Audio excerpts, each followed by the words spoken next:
Bonjour à tous, j'espère que vous allez bien. Alors dans cette vidéo, je vais vous raconter une petite histoire tout d'abord. Alors il y a 3 semaines, j'étais aux toilettes, non pas aux toilettes, j'étais en train de faire la cuisine, non peut-être en train de faire la vaisselle, voilà. Et je me disais, mais attends, il manque un truc. Ouais, je crois qu'il manque un truc. J'ai 2 frames. J'ai une frame qui est complète, où il y a les moteurs, les hélices, en gros une frame, un drone qui vole. Et j'ai une deuxième frame, un Flex One, bleu, qui n'a pas de ESC. Du coup, il fallait que je trouve un ESC. Donc, je me suis mis sur mon téléphone et j'ai regardé. J'ai scrollé sur Banggood parce que c'est moins cher, voilà, je vous l'avoue. J'ai scrollé et j'ai regardé. Ah, celui-là est vraiment pas cher. 3.6S, 35 ampères, ça peut le faire. C'est un peu limite, mais ça peut le faire. Je regarde les avis. Très bon.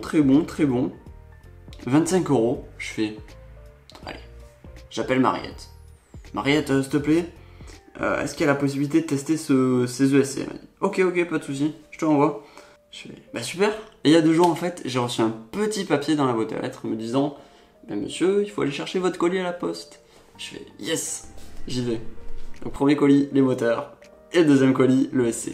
Voilà, donc je vais pouvoir monter ma frame, et aujourd'hui je vais vous parler de cet ESC. C'est le Racer Star Anniversary, 11 Anniversary, et bah, je vous le montre tout de suite, hein. Let's go, c'est parti.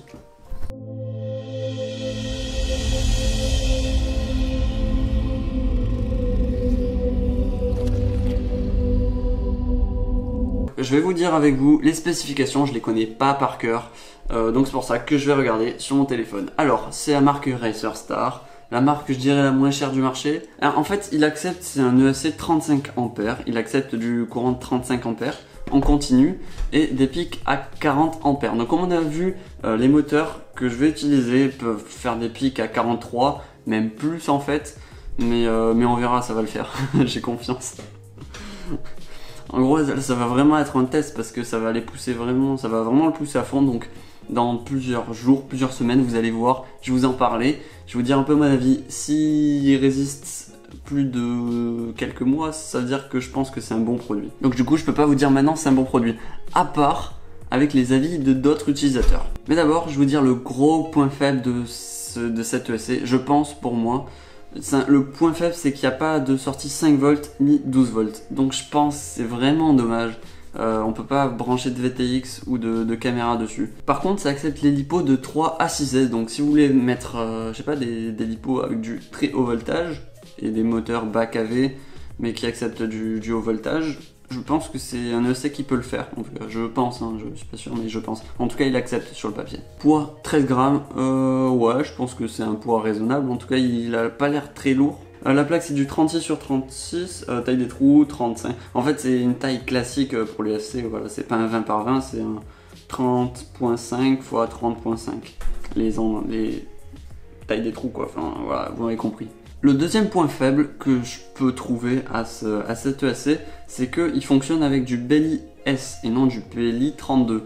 En fait, ça c'est des firmware, voilà, qu'il y a dans les ESC. En fait, tout au début, il y avait le BLLI, après le BLLI S et après le BLLI 32. Donc ça, c'est des firmware différents qui en fait permettent de faire des choses ou pas, enfin plus ou moins de choses. En gros, la dernière version est forcément meilleure que la précédente.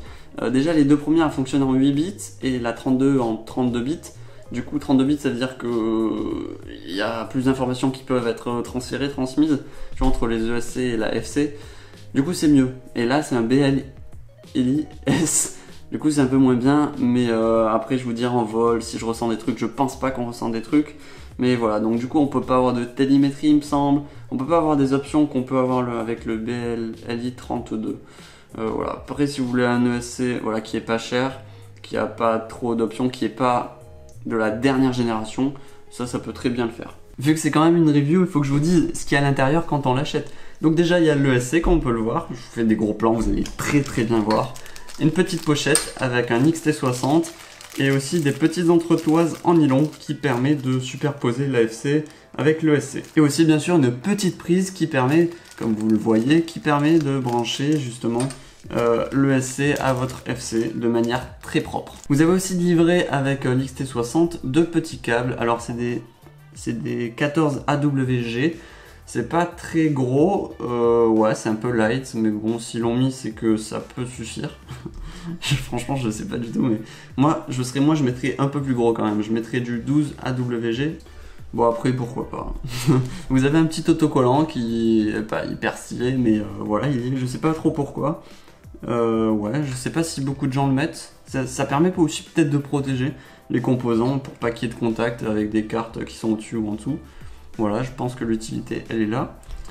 Ah, il y avait ça en plus. Non? Oui. Bah oui, c'est pas à moi ça. Ça y était dedans. Exact, trop cool. Une espèce de petite game thermo. Ouais, donc en fait ça permet de mettre la carte comme ça. Et vous chauffez après avec un briquet et ça va. D'abord faites le soudage et tout.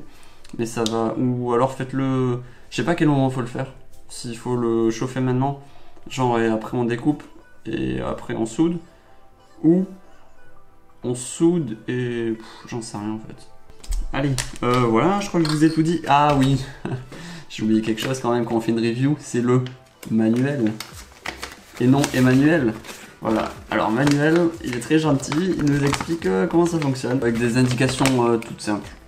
Rien de spécial, rien de ouf. Comme je vous l'ai dit, cet EC, je le connais pas, je l'ai pas testé, il faut que je le teste. Mais au premier abord, et en regardant les avis sur internet, j'ai pu voir quand même que c'est un ESC qui a bonne réputation, qui est un ESC qui tient bien, malgré qu'il soit que 35 ampères, qui résiste à que 35 ampères en courant continu. C'est quand même beaucoup, hein, je tiens à dire, parce que moi sur mes Racer Star, avec des F60 version 3, là, c'est que des 30. Ouais, c'est que des 30. Donc là, c'est du 35, mais en 4 en 1, donc c'est-à-dire que ça chauffe plus, forcément, donc il faut faire attention à ça. Je rappelle les défauts. Premier défaut, on peut dire qu'il n'y a pas de bec 5 volts ou 12 volts. Vous avez juste un VBAT, c'est-à-dire le courant qui vient directement de votre batterie. Le deuxième inconvénient, c'est qu'il fonctionne en BLIS et non en BLLI 32, donc c'est pas le dernier firmware. Et le troisième petit défaut que je pourrais dire, c'est qu'il n'y a pas de condo intégré à l'intérieur. Il faut en rajouter, là c'est sûr, il faut forcément rajouter des condos, que ce soit 1000 ou 2000 microfarads. 1000 ça peut suffire je pense largement, mais ça permettra de protéger votre électronique et votre ESC. Donc si vous le mettez sur une machine, toujours mettez un condo, surtout avec cette ESC. Et par contre le gros point positif, le plus gros, c'est 25 €. Je sais pas s'il y a des ESC sur le marché qui sont à ce prix là. En tout cas voilà, un ESC qui prend du 3 à 6S en 35 ampères, qui peut prendre des pics à 40 ampères. Il n'y en a pas beaucoup sur le marché à 25 €. Je vous le dis, généralement ils sont plutôt à 50 €. Ok, ils ont peut-être des becs 5 volts et 12 volts, mais si vous n'avez pas besoin de bec et vous avez besoin d'un ESC, pas avec le dernier firmware, un ESC qui fait le taf, qui a des bons avis, celui-là peut le faire, à mon avis, je pense. Voilà tout. Donc voilà, comme d'habitude, je vous mets le lien en description, lien affilié de ce produit, donc n'hésitez pas à aller le voir. Et je crois que j'ai fini cette petite review, j'espère qu'elle vous a plu. N'hésitez pas toujours à liker comme d'habitude, à vous abonner, et moi je vous dis ciao!